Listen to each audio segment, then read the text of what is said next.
The Cold War originated in the breakdown of relations between the two main victors in World War II, United States and the Soviet Union, and their respective allies, the Western Bloc and the Eastern Bloc, in the years 1945 to 1949.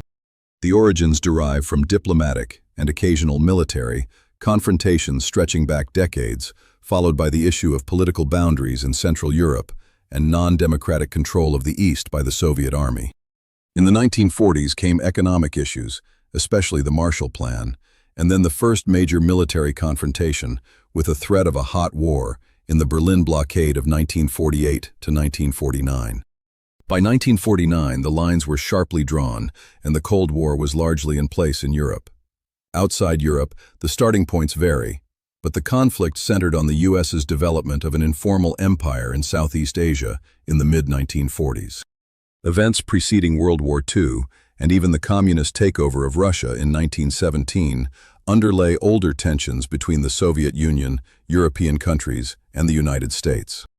In World War I, Britain, France, and Russia, who had formed a triple entente, comprised the major Allied powers from the start. The U.S. joined them as a self-styled associated power in March 1917. The Bolsheviks seized power in Russia in November 1917, but the Imperial German Army advanced rapidly across the borderlands. The Allies responded with an economic blockade against all of Russia.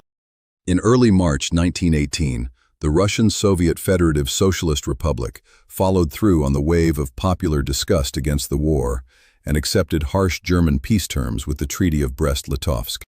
In the eyes of the Allies, Russia now was helping Germany win the war by freeing up 1 million German soldiers for the Western Front, and by relinquishing much of Russia's food supply, industrial base, fuel supplies, and communications with Western Europe. According to historian Spencer Tucker, the Allies felt that the treaty was the ultimate betrayal of the Allied cause and sowed the seeds for the Cold War. With Brest-Litovsk, the specter of German domination in Eastern Europe threatened to become reality, and the Allies now began to think seriously about military intervention and proceeded to step up their economic warfare against the Bolsheviks. Some Bolsheviks saw Russia as only the first step, planning to incite revolutions against capitalism in every Western country. But the need for peace with Germany led Soviet leader Vladimir Lenin away from this position. In 1918, Britain sent in money and some troops to support the anti-Bolshevik, white counter-revolutionaries. This policy was spearheaded by Minister of War Winston Churchill. France, Japan, and the United States also sent forces to help decide the Russian Civil War in the whites' favor. Lenin made peace overtures to Wilson, and the American leader responded by sending diplomat William Bullitt to Moscow. The Allies ultimately rejected the ceasefire terms which Bullitt negotiated, believing that a white victory was imminent. However, the Bolsheviks defeated all the opposition one by one and took full control of Russia. Bainbridge Colby, the American Secretary of State, in 1920, announced an American policy of refusing to deal with the new regime. Soviet Russia found itself isolated in international diplomacy. Lenin stated that the Soviet Union was surrounded by a hostile capitalist encirclement, and he viewed diplomacy as a weapon to keep Soviet enemies divided. Lenin set up the Comintern, which called for revolutionary upheavals. Differences in the political and economic systems of Western democracies and the Soviet Union, dictatorship versus pluralistic competition, became simplified and refined in ideologies to represent two ways of life. In 1933, the United States under President Franklin D. Roosevelt officially recognized the Soviet Union. The long delay was caused by Moscow's repudiation of debts and threats to overthrow capitalism.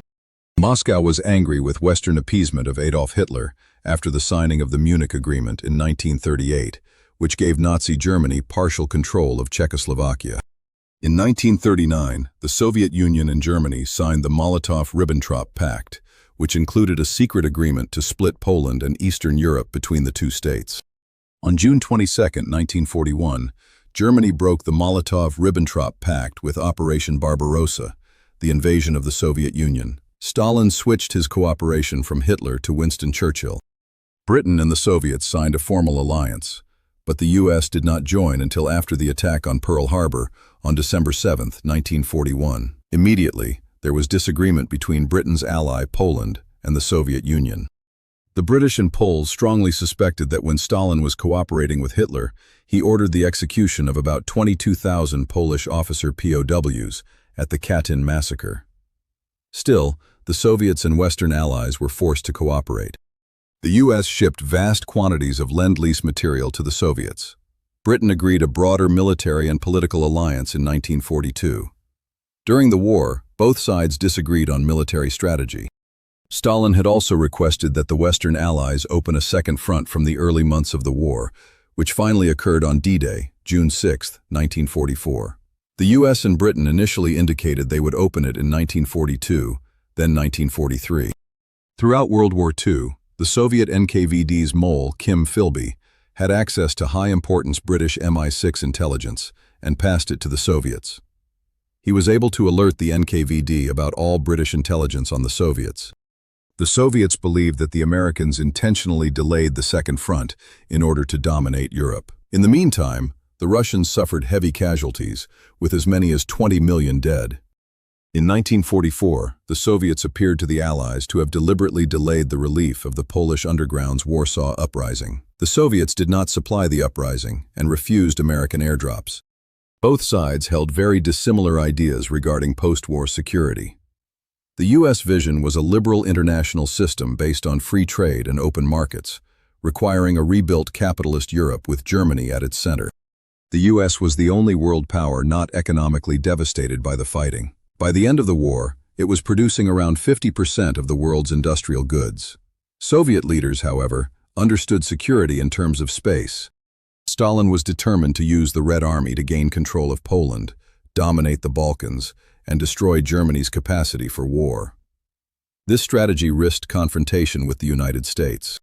In May 1945, the Soviets insisted on occupying the Danish island of Bornholm. They bombed the island, causing heavy casualties, and occupied it until 1946, initial moves in the Cold War. Whereas the U.S. was a liberal democracy with a capitalist economy, the USSR was a one-party Marxist-Leninist state with a state-controlled economy where private wealth was outlawed. Cooperation gave way to rivalry. In late 1943, the Tehran Conference was the first Allied conference in which Stalin was present. At the conference, the Soviets expressed frustration that the Western Allies had not yet opened a second front. In October 1944, Churchill proposed the Percentages Agreement to divide the Balkans into respective spheres of influence. At the Yalta Conference, Roosevelt signed a separate deal with Stalin regarding Asia. Churchill and Roosevelt reached agreement on a plan for Germany, based on Henry Morgenthau Jr.'s proposal, looking forward to converting Germany into a country primarily agricultural. President Truman later signed Directive JCS 1067. Some argue the Cold War began when the U.S. negotiated a separate peace in Italy. Winston Churchill advocated Operation Unthinkable, a secret plan to invade the Soviet Union during this period. At the February 1945 Yalta Conference, the Allies attempted to define the framework for a post-war settlement. They could not reach firm agreements on Germany's occupation, reparations, or the fate of Poland. Following the Allied victory in May, the Soviets effectively occupied Eastern Europe, while the U.S. had much of Western Europe. In Germany, they established zones of occupation. At the Potsdam Conference in July 1945, the Allies met to decide how to administer defeated Nazi Germany. Serious differences emerged.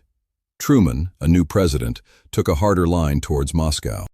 The U.S. kept its atomic bomb project secret from the Soviet Union. Shortly after Potsdam, the U.S. bombed Hiroshima and Nagasaki. Stalin was outraged, calling it a super barbarity.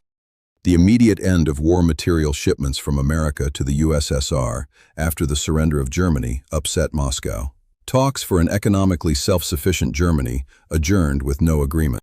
Stalin sought to secure the Soviet Union's western border by installing communist-dominated regimes. These included Eastern Poland, Latvia, Estonia, Lithuania, and parts of Finland and Romania. In Bulgaria, a communist coup took place.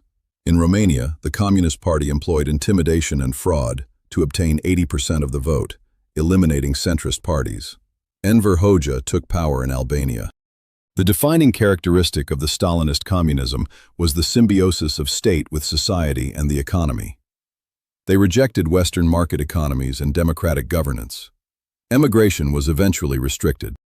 On November 29, 1945, the Federal People's Republic of Yugoslavia was proclaimed. Though under Soviet influence, Tito maintained a degree of independence that sometimes embarrassed Stalin.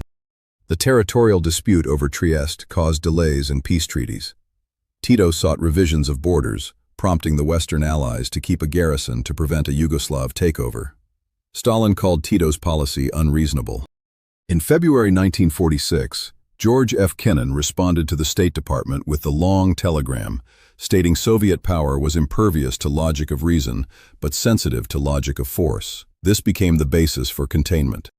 On March 5, 1946, Winston Churchill gave his Iron Curtain speech, declaring that an Iron Curtain had descended across Europe. The Soviets saw this as an incitement for war. In 1947, Truman appointed George Marshall as Secretary of State. The U.S. abandoned the Morgenthau Plan for the Marshall Plan, decreed that Europe required a stable and productive Germany. In Greece, a civil war involved the communist-led ELAS-EAM. British and American forces strengthened pro-monarchist forces to dismantle socialist structures in the countryside. An anti-communist swing occurred. From the Soviet military perspective, the formation of NATO in 1949 was the decisive threat. They responded by preserving a large military establishment and keeping forces in Eastern Europe. The Cold War took place worldwide. In Africa, decolonization took place in the 1950s. The main rivals then sought bases of support in the new national political alignments. In Latin America, Washington sought anti-communist stances. In 1949, Mao Zedong's communists took control of mainland China. The conflict was not part of the Cold War until 1949 to 1959. By the late 1950s, China and the USSR became bitter enemies. The political situation in Iran was a flashpoint. Both the USSR and the US recognized the State of Israel in 1948. Later, the Soviet Union broke with Israel to support its Arab enemies. Arab nationalism became a neutralizing force. Historians disagree on the sources of post-war tensions. Some blame Stalin's expansionism. Others, like the Wisconsin School, point to U.S. efforts to maintain capitalism and isolate the Soviet Union. The Cold War is increasingly treated as a global historical period, beginning in 1947 and ending with the fall of the Soviet Union in the late 1980s. It took men, responding to circumstances, to forge this chain of causation.